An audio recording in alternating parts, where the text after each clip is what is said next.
Hello students, நான் உங்கள் கீர்த்தனா. உங்ககிட்ட ரொம்ப இம்பார்ட்டண்டான விஷயம் நான் ஷேர் பண்ண போகிறேன். பப்ளிக் எக்ஸாம் வேறு வரப்போகுது இல்லை. பப்ளிக் எக்ஸாம் மட்டும் ஸ்டூடெண்ட்ஸ்க்கு மட்டும் இந்த வீடியோ இல்லை. 9th standard 10th standard 11th and 12th high class students எல்லாத்துக்குமே தான் இந்த வீடியோ. கண்டிப்பாக இந்த வீடியோ உங்களுக்கு யூஸ்ஃபுல்லாக இருக்கும். ஃபுல்லாக பாருங்கள். எக்ஸாமில் 3 மணி நேரம் ஹாலில் உட்காந்ததுக்கப்புறம் நம்ம பண்ணுற மிஸ்டேக் எதெல்லாம் நம்ம அவாய்ட் பண்ணணும், என்னென்னலாம் பண்ணணும் அப்படிங்கிறத இந்த வீடியோவில் ரொம்ப நான் கிளியராக எக்ஸ்பிளைன் பண்ணுறேன். ஃபுல்லாக பாருங்கள். ஃபர்ஸ்ட், எக்ஸாம் ஹாலில் போனோடனே நமக்குள்ளே ஒரு நடுக்கம் வருது, ஒரு பயம் வருது. ஏன் அந்த நடுக்கம், ஏன் அந்த பயம்? ஒன்று, ரொம்ப சூப்பராக படிச்சிருந்தா மறந்து போயிருமோங்கிற ஒரு பயம். இன்னொன்று, படிக்கவே படிக்காட்டி அச்சோ ஒன்றுமே படிக்கலையே, என்ன போய் எழுத போகிறோம் அப்படிங்கிற பயம். எப்பயுமே பயம்ங்கிறது இருக்கக்கூடாது. பயம் வந்துச்சுன்னா இருக்கிறது மறந்து போகும்.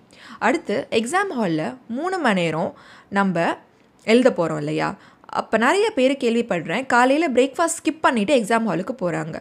அப்போ உங்களுக்கு எக்ஸாம் ஹால் போகிற வரைக்கும் பசிக்காது, ஆனால் அங்கே போனதுக்கப்புறம் தலை சுற்றுற மாதிரி இருக்கும், ஒரு மாதிரி இருக்கும். சாப்பிடாட்டி உங்களால் கான்சன்ட்ரேஷனோட எழுத முடியாது. அதனால் பிரேக்ஃபாஸ்ட்டை ஸ்கிப் பண்ணாமல் கண்டிப்பாக சாப்பிட்டுட்டு போங்க. எக்ஸாம் டைமுன்னு இல்லை, எப்பயுமே சாப்பிட்ணும். எக்ஸாம் அப்போ கண்டிப்பாக சாப்பிட்ணும். அதுக்கப்புறம் பார்த்தீங்கன்னா, எக்ஸாம் ஹால் போனதுக்கப்புறம் வேடிக்கை பார்க்குறது, அதை ஃபஸ்ட்டு நம்ம அவாய்ட் பண்ணணும். அதான் 3 மணி நேரம் இருக்கே, கடைசி 2 மணி நேரம் எனக்கு போதும், ஸ்பீடாக எழுதிடுவேன். அதிலும் சில பேர் கடைசி ½ அன் ஹவர் தான் ஸ்பீடாக எழுதவே ஆரம்பிப்பாங்க. அப்படிலாம் இருக்கக்கூடாது. ஸ்டார்டிங்கே மாட்ரேட்டான ஸ்பீடில் எழுத ஆரம்பிச்சிடணும். நேரம் இருக்கே அப்படின்னு பார்த்துக்கிட்டே இருந்தீங்கன்னா டைம் ஓடுறதே தெரியாது. அதனால ஸ்டார்டிங்கே வேகமாக எழுத ஆரம்பிச்சிருங்க. இன்னொன்று, வாட்ச் கட்டிட்டு போகிறது நல்லது தான், ஆனால் வாட்சை பார்த்துட்டே இருக்கக்கூடாது. வாட்சை நம்ம பார்த்துட்டே இருந்தோம்னா அச்சோ இவ்வளோ தான் இருக்கா, அந்த பதட்டத்தில் நம்மளால் ஃபுல்ஃபில்லாக எல்லா கொஷினையும் அட்டென்ட் பண்ண முடியாது. இன்னொன்று, நம்ம கொஷினை நல்லா ரீட் பண்ணணும். ஃபர்ஸ்ட் என்ன பண்ணுவாங்க, சில பேர் ஹாஃப் கொஷினை ரீட் பண்ணோன்னே இது தெரிஞ்ச மாதிரி இருக்கே அப்படின்னு சொல்லிட்டு கொஷின் எழுதிடுறது. எழுதுனதுக்கப்புறம் தான் யோசிக்கிறது, அச்சோ இது இதுவா வேறு கேட்டிருக்காங்களே அப்படின்னு. 1க்கு 2 தடவை கொஷினை நல்லா ரீட் பண்ணிக்கணும்.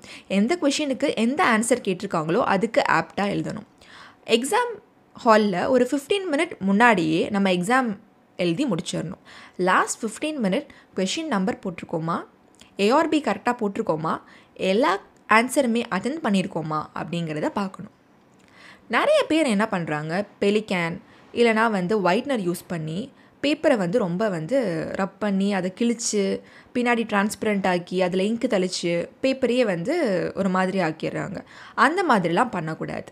சப்போஸ் ஏதாவது கொஷின் ராங்காக எழுதிட்டிங்கன்னா தப்பே இல்லை.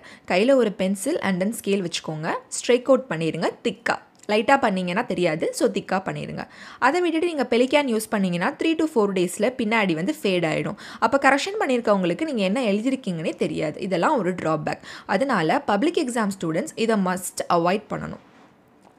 அதுக்கப்புறம் எக்ஸாம் ஹாலில் பின்னாடி பெஞ்சில் யாராவது பேசினாங்கன்னா, இல்லை பின்னாடி யாராவது ஸ்கேல் இல்லை பென்சில் ஏதாவது கீழே விழுந்துருச்சுன்னா நம்ம எல்லாருமே தலையை திருப்பி பார்க்குறது, அது பண்ணவே கூடாது. நம்ம எதுக்காக வந்திருக்கோம், எக்ஸாம் எழுதுறதுக்கு வந்திருக்கோம். நம்ம வேலையை நம்ம கரெக்டாக பார்க்கணும். இன்னொன்று, பயமே கூடாது. ஏதாவது ஸ்டாஃப் உங்களுக்கு பக்கத்தில் நின்றுட்டே இருந்தாங்கன்னா பயப்படாதீங்க, உங்களுக்கு தெரிஞ்சது எல்லாமே எழுதுங்க. ஏதாவது கொஷினில் டவுட் இருக்குது அப்படின்னா ஸ்டாஃபை கூப்பிட்டு கேளுங்க. ஆன்சர் கேட்டுறாதீங்க, சொல்ல மாட்டாங்க. கொஷின் கேளுங்க, கண்டிப்பாக கைட் பண்ணுவாங்க.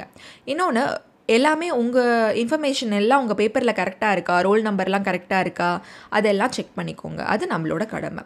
1க்கு 2 பென் யூஸ் பண்ணுங்கள், இதுதான் ரொம்ப இம்பார்ட்டன்ட். ஒரு பென் எழுதலை அப்படின்னா அந்த இடத்துல நம்ம வேறு யாருக்கிட்டையும் பாரோ வாங்கிக்க முடியாது. ஸோ எல்லாமே 2 எடுத்துக்கிறது ரொம்ப நல்லது.